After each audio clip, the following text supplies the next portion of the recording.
Olá pessoal, tudo certo? Aqui é o João Paulo e sejam muito bem-vindos ao IPAcast, podcast do Grupo de Estudos e Pesquisa Intelectuais e Política nas Américas, da Unesp de Franca. Toda semana chegamos a vocês com divulgação científica, comentando artigos das principais revistas acadêmicas, direto para os melhores streamings. Nessa semana eu vou falar sobre os estancieiros brasileiros residentes no estado oriental do Uruguai, no século XIX, mais precisamente do momento em que ocorria a chamada Guerra Grande, uma disputa política interna no estado oriental entre duas facções, os colorados, fixados em Montevidéu, e os blancos, representados por Buenos Aires, que lutavam pelo domínio do poder político da região. Para falar disso, usarei um artigo chamado Escravidão, Cidadania, Recrutamento Militar e Liberdade, Brasileiros no Estado Oriental do Uruguai, 1838-1864, publicado em setembro de 2019 na edição 178 da Revista de História da USP, e escrito pela professora doutora Carla Menegatti.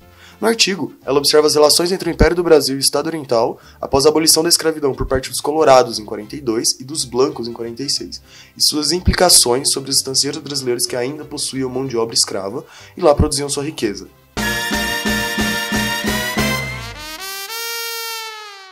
Antes de entrarmos no texto propriamente dito, eu vou falar um pouco sobre o contexto político local e como se organizavam os fatores que levaram aos acontecimentos aqui analisados, passando também pelos personagens que participaram ativamente dos conflitos. Desde 1838, o país vivia um conflito civil chamado a Guerra Grande, de quando duas facções políticas, os blancos e os colorados, dividiram o país e estabeleceram duas estruturas de governo paralelas. De início, o Império Brasileiro se manteve neutro, mas em fins da década de 1840, sua posição mudou drasticamente, pois em 1846, o Exército Branco, então liderado por Uribe, havia tomado a Vila de Salto na margem oriental do rio Uruguai. Este local era densamente povoado por estancieiros brasileiros que, desde a derrota na Guerra Cisplatina, pretendiam anexá-lo ao território do Império. Ao considerar as regiões adjacentes, eram contabilizadas cerca de 239 estâncias de criação pertencentes a súditos do Império, o que representava mais de um quarto do total das propriedades listadas. E a tomada da região pelos blancos impactava significativamente os negócios brasileiros na campanha do Estado Oriental.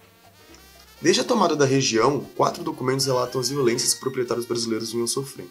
Em um desses, há uma representação assinada por diversos súditos do Império que pediam providências a respeito de um bando, uma espécie de proclamação pública por escrito que era colocada em espaços de circulação, publicada pelo comandante Dom Gregório Berdim.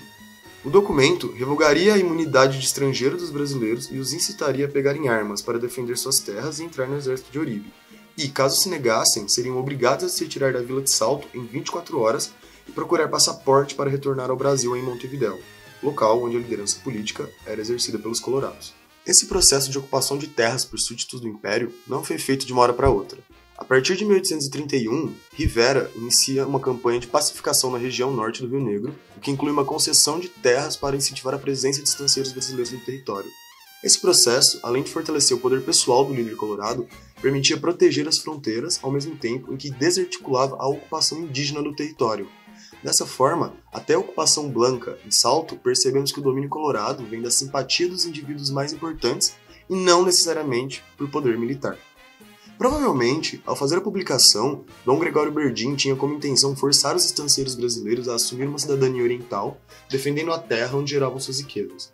Aqui, precisamos ressaltar que a questão das armas está intimamente relacionada à concepção de cidadania dessas novas repúblicas, formadas a partir das antigas colônias espanholas. Citando a autora, ser cidadão estava estreitamente associado ao direito e ao dever de portar armas em defesa da pátria. Nesse caso, para os blancos, era necessário combater inimigos internos e externos ao Estado Oriental. Pelos discursos oficiais, os brasileiros exigiam como parte do reconhecimento de sua nacionalidade a condição de neutralidade na disputa entre as facções. Uma vez que estrangeiros não tinham direito da participação política, eles também não queriam ser obrigados a lutar na guerra. Entretanto, a composição de uma estância não se fazia apenas da terra, mas também do gado e principalmente da mão de obra que existia nela. É nesse ponto que o recrutamento toca em algo de interesse desses estancieiros, a ponto de eles reclamarem sua cidadania brasileira, a propriedade escrava.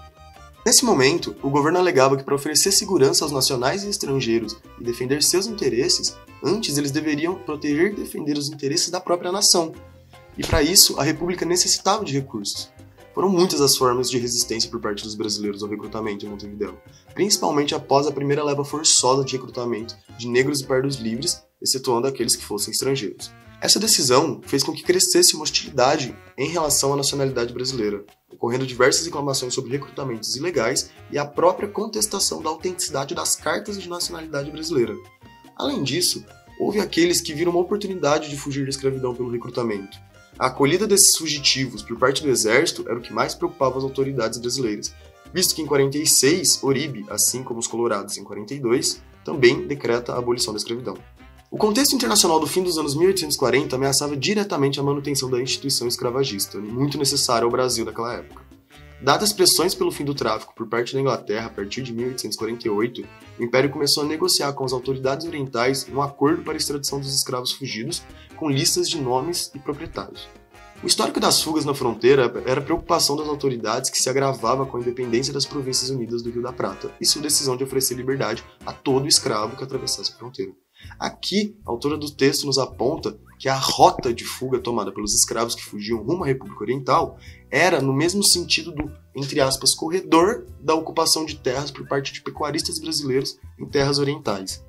Na prática, a abolição da escravidão promovida pelos blancos visava, ao tornar esses homens livres e cidadãos orientais, aumentar as fileiras de seus exércitos, favorecendo o recrutamento em massa. Porém, servir o exército de Oribe não necessariamente significava uma melhoria de vida para essas pessoas. O cotidiano em barracas, as más condições de higiene, o atraso no pagamento, tudo isso podia ser visto como motivo para deserções, que não foram poucas. Mas mesmo assim, o medo da política de recrutamento acarretando uma fuga em massa de escravos era uma preocupação real das autoridades brasileiras, pelo risco que isso podia trazer para a manutenção da escravidão no Império. Toda essa situação perante a questão escravagista gerou diversos atritos entre os dois estados na década de 1850 e 1860, ao ponto das instituições da Guarda Nacional do Rio Grande do Sul passarem por um profundo processo de reorganização na fronteira.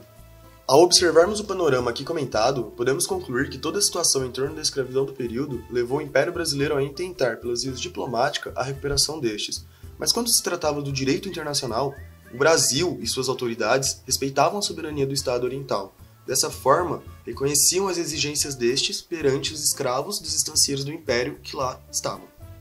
Em 1864, o Império, através da Missão Saraiva, passa a demandar de forma mais incisiva a criação de uma comissão mista, já discutida desde 1862, formada por 2 representantes brasileiros e 2 orientais, que avaliassem os reclames dos súditos imperiais em relação aos prejuízos sofridos pela perda dos escravos, e a negação do governo oriental em sequer aceitar o documento, visto como uma afronta à soberania, fora o estopim da invasão brasileira e da própria Guerra do Paraguai.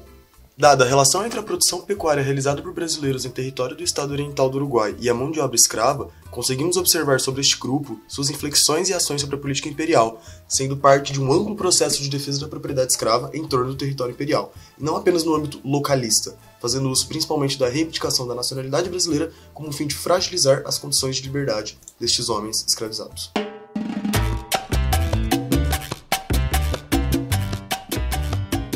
E por hoje era isso. Se vocês gostaram do conteúdo, não se esqueçam de compartilhar e comentar em nossas redes. Estamos no Twitter, Instagram e Facebook. É só procurar por IPA Unesp que vocês nos acham. Caso esteja ouvindo no Spotify, não deixe de nos seguir. Lembrando, nós somos um grupo de pesquisa da Universidade Estadual Paulista, a Unesp de Franca. É a universidade pública contribuindo para levar conhecimento científico e informações de qualidade e de maneira gratuita.